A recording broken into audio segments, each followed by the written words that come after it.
सुप्रभात बच्चों, आप लोगों ने देखा कि पीछे आप लोगों को बताए हैं 1 से लेकर 3 साल तक के बच्चे की आहार तालिका और 4 से लेकर के 6 साल तक के बच्चे की आहार तालिका। ठीक उसी प्रकार से ये एक और तालिका है जैसे स्कूली बच्चों के लिए, स्कूल जाने वाले बच्चों के लिए संतुलित आहार। और इनका ये जो है देखिए 1, 2, 3 कॉलम है। पहले में भोज्य पदार्थ, दूसरे में 7 से लेकर 9 वर्ष के बच्चे हैं आयु वर्ग उनका, और तीसरे में 10 से लेकर 12 वर्ष। ठीक है, तो इसमें देखिए पहले जो है शाकाहारी और मांसाहारी है, फिर शाकाहारी और मांसाहारी। ये 10 साल से लेकर 12 तक के हैं, ये 7 से लेकर 9 साल के हैं। इनको जो है इसके बाद आप लोग कॉलम 1, 2, 3, 4, 5 बना लेंगे। तो पहले में अनाज लिख देंगे और बाकी इनकी मात्राएं लिखते रहेंगे। तो इसको आप लोग यहाँ तक लिख लीजिए। बच्चे बड़े हो गए, 7 से लेकर 9 साल तक के हैं, 10 से लेकर 12 तक के हैं। तो ये शाकाहारी भी होंगे, मांसाहारी भी होंगे। अब इनके आहार में अनाज है, दालें हैं, हरी सब्जी है, अन्य सब्जियां हैं, फल है, दूध है, घी है, मांस, मछली, अंडा है, शक्कर है, गुड़ है, मूंगफली और चना है। इसको सभी लोग अपने नोट्स में लिख लीजिएगा। इसके बाद जैसे स्कूली बच्चों के लिए संतुलित आहार क्या होता है, उन्हें कैसे देना चाहिए, जैसे जो है सफल गृहिणी को सभी पोषक तत्वों की जानकारी होनी चाहिए। अब अगर जानकारी होगी तभी हम अपने भोजन में सारे तत्वों को सम्मिलित कर सकते हैं। अगर हमें जानकारी नहीं होगी तो हमारा सिर्फ एक ही उद्देश्य होगा कि हम पेट भर लें, खाना खाएं और पेट भर लें, वही हमारे लिए संतुलित आहार होगा। लेकिन पेट भर लेना ही भोजन का मुख्य उद्देश्य नहीं है। इसमें है स्कूल जाने वाले बच्चों के लिए सभी सुरक्षात्मक और निर्माणक तत्व। ठीक है, तो यहाँ देखिए आप लोग स्कूल जाने वाले बच्चों के लिए सुरक्षात्मक और निर्माणक दोनों ही प्रकार के तत्वों वाले भोजन की आवश्यकता होती है। इसलिए इन्हें भोजन देते समय निम्न बातों का अवश्य ध्यान रखें। अब भोजन देते समय उनको क्या ध्यान रखना है, यहाँ पर देखिए आप लोग आगे, जैसे यहाँ आगे नंबर 1 है आपका, भोजन देखने में आकर्षक व रंग बिरंगा होना चाहिए। देखिए जब बच्चा बड़ा हो जाता है तो बच्चा मनमानी ज्यादा करता है, वो लोग खाने पर विशेष ध्यान नहीं देते हैं, खेलने की धुन ज्यादा रहती है, खाना बैठते हैं खाने के लिए तो जल्दी जल्दी खा करके निकल जाते हैं। तो इनके भोजन देखने में आकर्षक व रंग बिरंगा होना चाहिए। अगर भोजन देखने में अच्छा लगेगा तो बिना कहे ही बच्चा थोड़ा बहुत खा लेगा। नंबर 2 है, भोजन निश्चित समय पर दें। भोजन को ये नहीं कि एक बार सुबह दे दें फिर एक बार शाम को दे दें, ऐसा नहीं है। बच्चे को भोजन समय समय पर कराने का प्रयास करें और उन्हें अवश्य खिलाएं, जरूर खिलाएं। नंबर 3 है आपका, बच्चे की पसंद का भोजन बार बार न दें। जैसे बच्चे रहते हैं तो उनका मन करता है कि हम चटपटी चीजों को ज्यादा खाएं, या फिर सिर्फ दाल चावल रोटी सब्जी खा लिए, तो एक ही खाना बच्चे को बार बार न दें, या फिर उनके पसंद का भोजन उन्हें बार बार न दें, भोजन को बदल बदल कर दें। नंबर 4 है, विभिन्न भोज्य पदार्थों की ओर से भी रुचि बढ़ाएं और सभी भोज्य पदार्थों के लाभान समझाएं।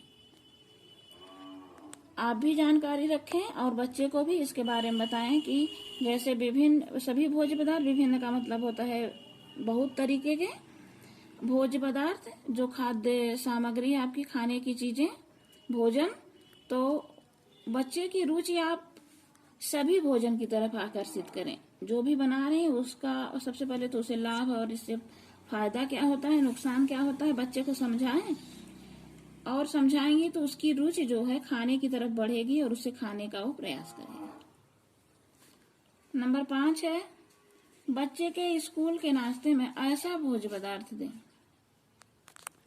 जिसे वह,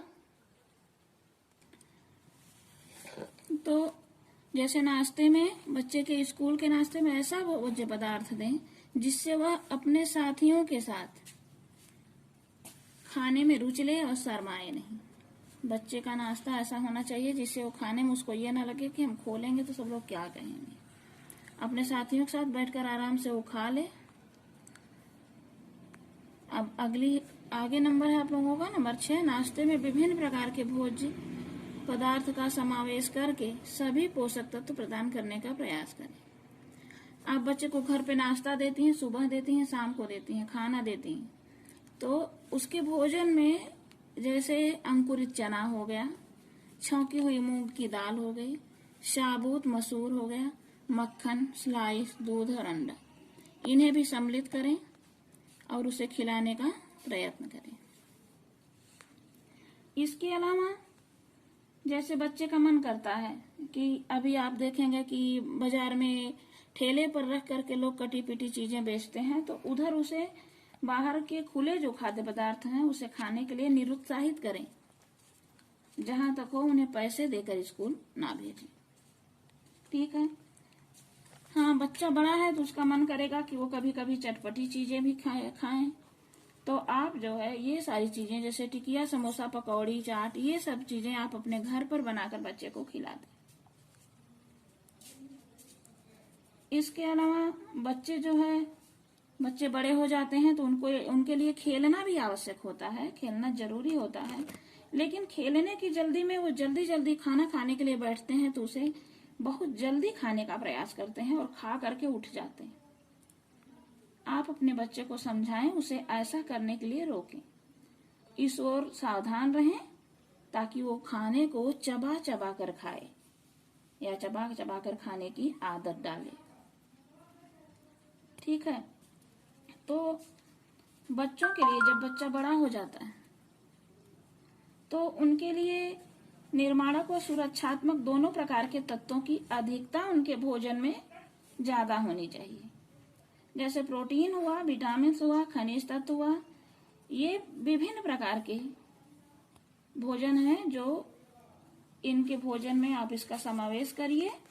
और विभिन्न प्रकार के बच्चों के संपर्क में बच्चे आते हैं। अगर बच्चे बड़े हो जाते हैं तो बाहर जाते हैं, स्कूल जाते हैं, तो बहुत सारे बच्चे इनके दोस्त होते हैं, सबके साथ में खेलते हैं, कूदते हैं, बैठते हैं, घूमते हैं, तो इन्हें रोग प्रतिरक्षा क्षमता की वृद्धि के लिए जैसे रोगों से लड़ने की शक्ति जिससे प्राप्त होती है, हमें ऐसी चीजें देने का प्रयास करें। और जैसे इसमें क्या आता है, फल है, सब्जी है, दूध है, ये सारी चीजें इनके भोजन में सम्मिलित करें। इससे जो है हमारे शरीर को प्रतिरोधक क्षमता प्राप्त होती है। बच्चे बड़े हो जाते हैं तो काफी मनमानी करते हैं, लापरवाही करते हैं भोजन के प्रति, खाने के प्रति। ये लोग बड़े ही लापरवाह होते हैं, मनमाने होते हैं। इसलिए इन्हें भोजन समय समय पर देने का प्रयास करें और उन्हें खिलाने का प्रयास करें। तो अब आप आगे आइए, यहाँ देखिए। जैसे अभी तक तो स्कूली बच्चों के लिए वो आहार तालिका थी और स्कूल जाने वाले बच्चों का आहार कैसा होना चाहिए, उन्हें कैसे देना चाहिए, जिसके बारे में हमने आप लोग बताया। और इसके बाद आप लोगों की अगली हेडिंग है जैसे सुपोषण संबंधी ध्यान देने योग्य बातें। सुपोषण किसे कहते हैं? भोजन में शरीर के आवश्यक सभी पोषक तत्व, उचित मात्रा की उपस्थिति, जिससे शरीर का भली प्रकार पोषण हो सके, इसी को सुपोषण कहते हैं। जैसे भोजन में शरीर के आवश्यक सभी पोषक तत्वों की उचित मात्रा की उपस्थिति, जिससे हमारे शरीर का भली प्रकार से पोषण होता है, हम उसे सुपोषण कहते हैं। ठीक है। तो सुपोषण किसे कहते हैं? जैसे सुपोषण क्या है? सुपोषण के लिए आवश्यक तत्वयुक्त भोजन के लिए के अतिरिक्त कुछ अन्य बातों पर भी ध्यान देना होगा, अन्यथा पौष्टिक भोजन का पूरा लाभ नहीं मिल सकता। ठीक है। जैसे एक बार फिर से बता दे रहे हैं कि सुपोषण के लिए आवश्यक तत्वयुक्त भोजन के लिए के अतिरिक्त कुछ अन्य बातों पर भी ध्यान देना होगा, अन्यथा पौष्टिक भोजन का पूरा लाभ हम लोग नहीं उठा सकते। और ये बातें निम्न प्रकार हैं। जैसे यहाँ पर देखिए, नंबर 1 है पौष्टिक तत्वों की उपस्थिति। भोजन में पौष्टिक तत्वों की उपस्थिति, ये नंबर 1 हेडिंग है आपकी। तो भोजन में शरीर के लिए आवश्यक सभी पोषक तत्वों की उपस्थिति होनी आवश्यक होती है। सभी पोषक तत्व जैसे कार्बोहाइड्रेट है, वसा है, विटामिन है, खनिज तत्व है और जल है। दूसरी हेडिंग है आपकी सुपाच्य भोजन। सुपाच्य भोजन का मतलब होता है जिस भोजन को हम अच्छी तरीके से पचा सके, हमारा शरीर उसे अच्छे से पचा ले, इसी को सुपाच्य भोजन कहते हैं। तो हम अपने भोजन में जैसे संतुलित भोजन के उद्देश्य तभी पूर्ण होते हैं जब वो भली